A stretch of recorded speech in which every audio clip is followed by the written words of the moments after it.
Natalie Conti. My name is Josh Naylor, 24 years old, and I'm a freelance actor, applying to the BA acting course. Ooh, an interesting fact about myself. Well, interestingly, I wasn't born in this country, even though I sound and look quite British. My parents were from all over the British Isles. Fortunately, they've passed away now. And they raised me in a completely different country, not only to anywhere in the British Isles, but also to anywhere in Europe, which was Lebanon. I was born in a tiny Catholic Arab town called Zahle, which is something that I've always been quite proud of, to come from such an obscure, wonderful place.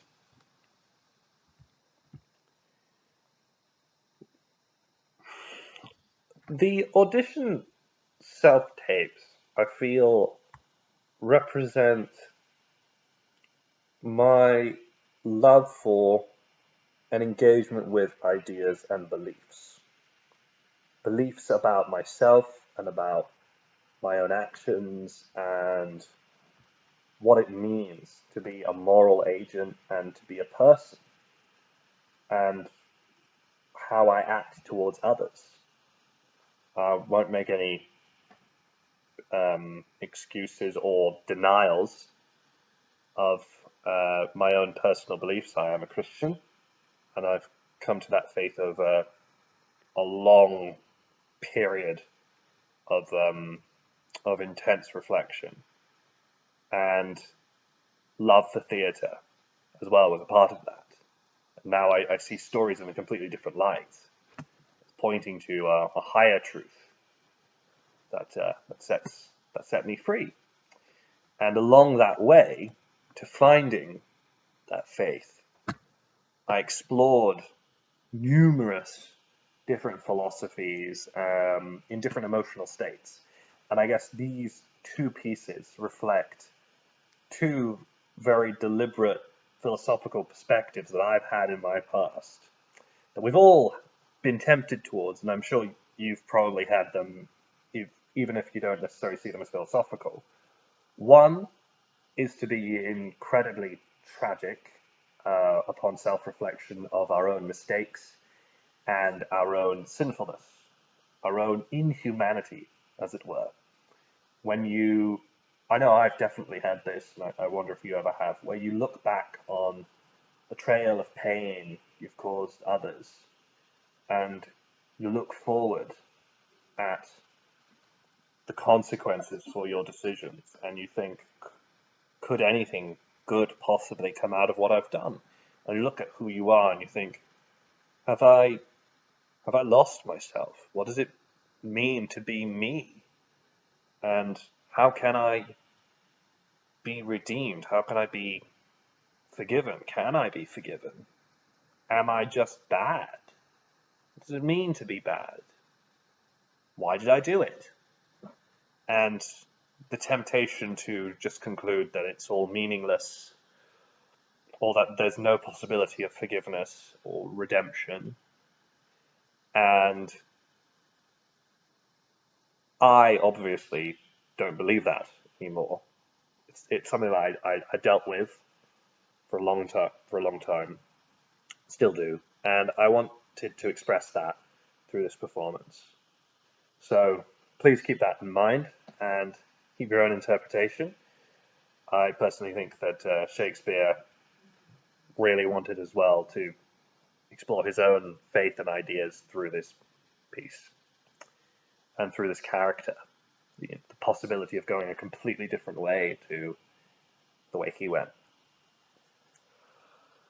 And the other piece, the contemporary piece, I wanted to explore a more comedic, mocking perspective on the nature of pride and the foolishness of it, of my own pride that I've felt in my past, where in the exploration of meaning and of purpose that we've all had, I have often boasted about my own intellect or merits, or powers, when in actuality, I didn't really think of anything new. I just investigated old ideas by much wiser men, and even the talents I had for investigating, I didn't question why I had them or where they came from. I just enjoyed them. And I boasted over other people without recognizing their talents or listening to them. And that lack of humility it's comic. It's ridiculous. I mean, it hurts. It really hurts. And the irony about it is that even if you're trying to pursue truth or speaking truth, if you're speaking it in a vanity, then you're not really speaking truth. You're twisting truth to support just your self-image. So please keep that in mind when watching the piece, and enjoy it and give me your own interpretation.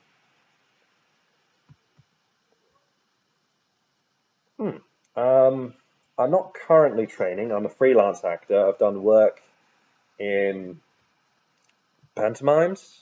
I've done work in voice acting. I've done work in film very briefly as well. And I've done a lot of non-profit work at university and training at school as well. And I've read numerous different authors and playwrights, from modernist playwrights to classical playwrights. For example, Samuel Beckett to Franz Kafka to William Shakespeare and Leo Tolstoy, who ironically really didn't like Shakespeare. Little tidbit for you.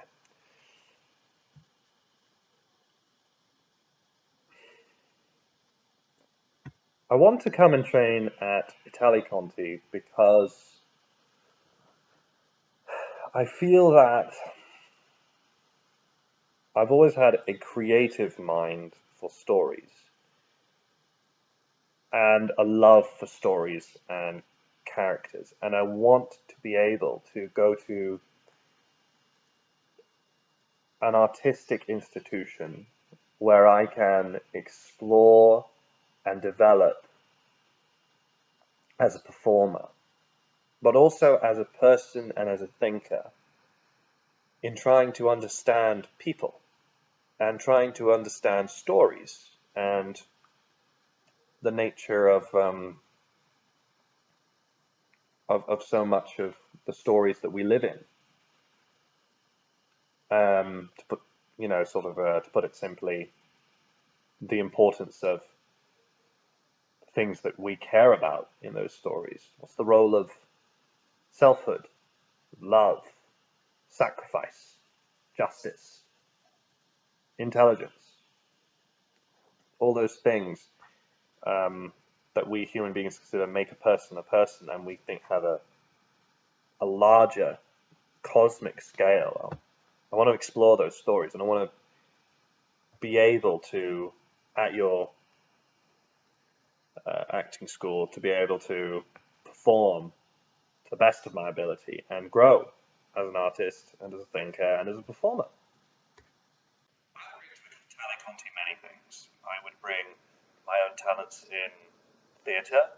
I can do a lot and have done a lot with my voice. I've done a lot with movement. I've done a lot with singing. I've done a lot with classical theatre. I've done a lot with modern theatre. I'd also bring a lot of a unique insight on perhaps an academic perspective to plays, or a different perspective, one that is maybe not seen very often, philosophical and religious perspective even, to classical and modern plays, and also to film. I'm a big film fan. And I'd also bring a different perspective on culture. I've lived in different countries. I've traveled the world quite extensively, and I've encountered numerous different perspectives on art and the way art encapsulates and presents the way people see themselves in the world.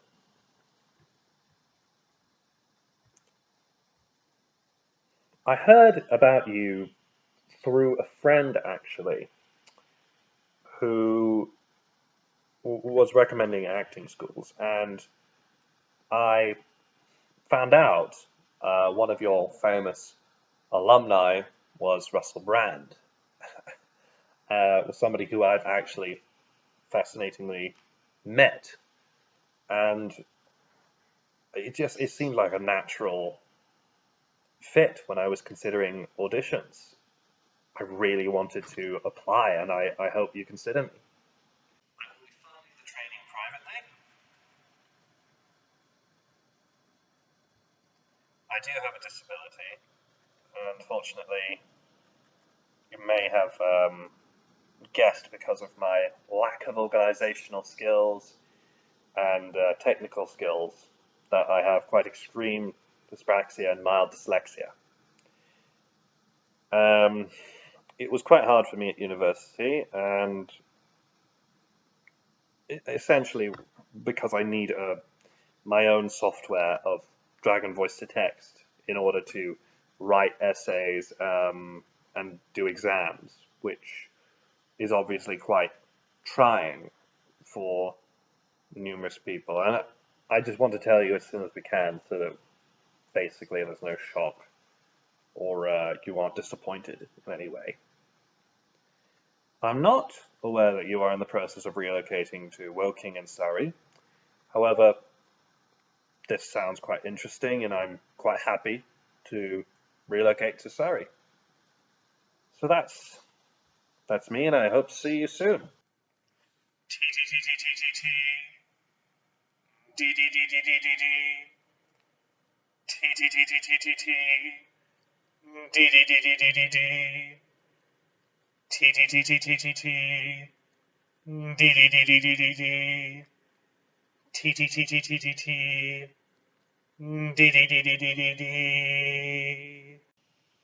This land is your land, this land is my land, from the California to the New York Island, from the Redwood Forest to the Gulf Stream waters, this land was made for you and me.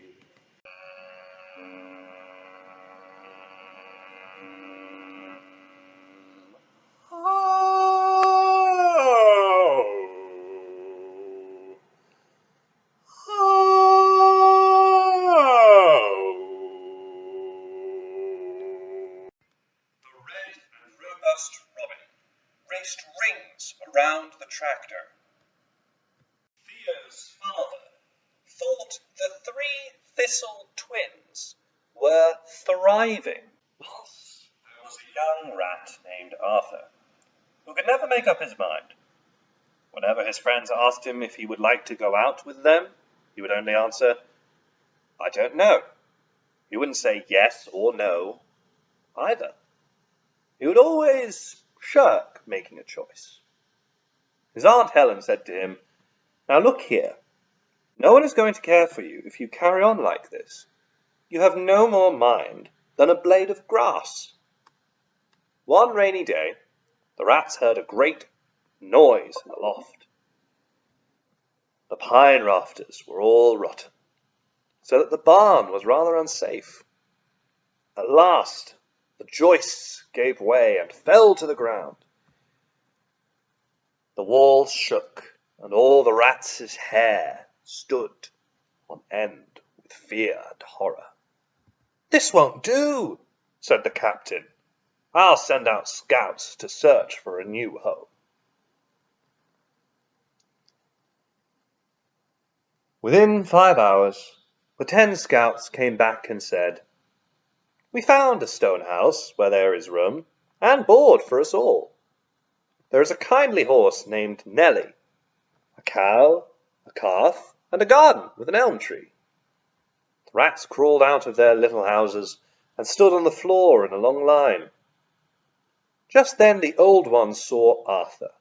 "Stop!" he ordered coarsely. "You are coming, of course?" "I'm not certain," said Arthur, undaunted. "The roof may not come down yet." "Well, said the angry old rat. "We can't wait for you to join us. Right about face. March!" Arthur stood and watched them hurry away. "I think I'll go tomorrow," he calmly said to himself. "But then again, I don't know. It's so nice and snug here." That night, there was a big crash. In the morning, some men, some boys and girls, rode up and looked at the barn. One of them moved a board, and he saw a young rat, quite dead, half in and half out of his hole. Thus the shirker got his due.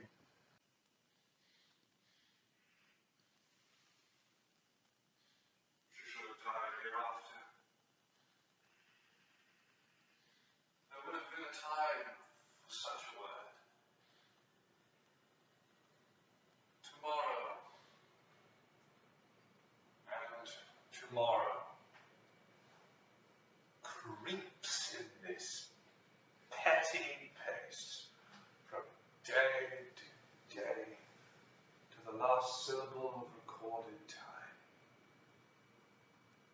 And all our yesterdays have lighted fools their way to dusty death. Out! Out, brief candle! Life's but a walking shadow.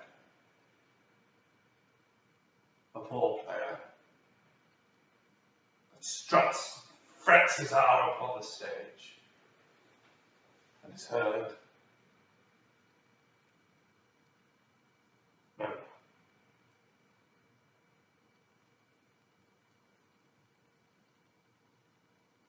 It is a tale told by an idiot, full of sound and fury, signifying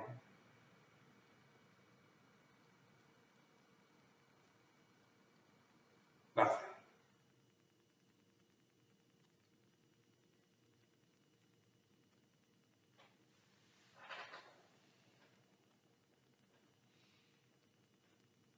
Nothing.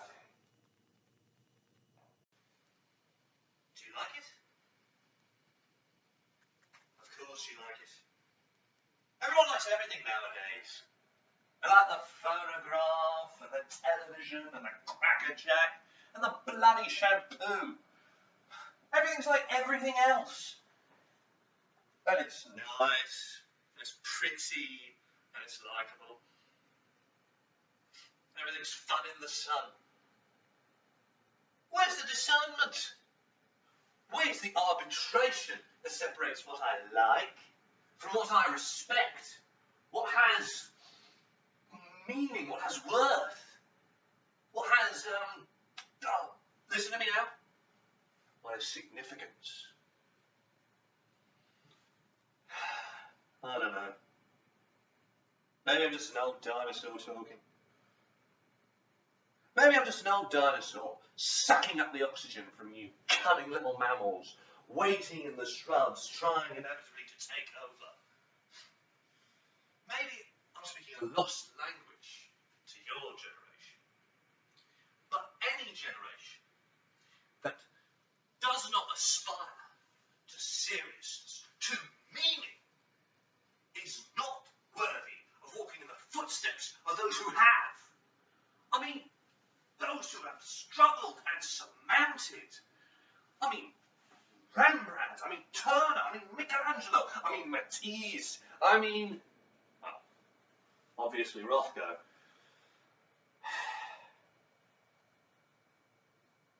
So tell me,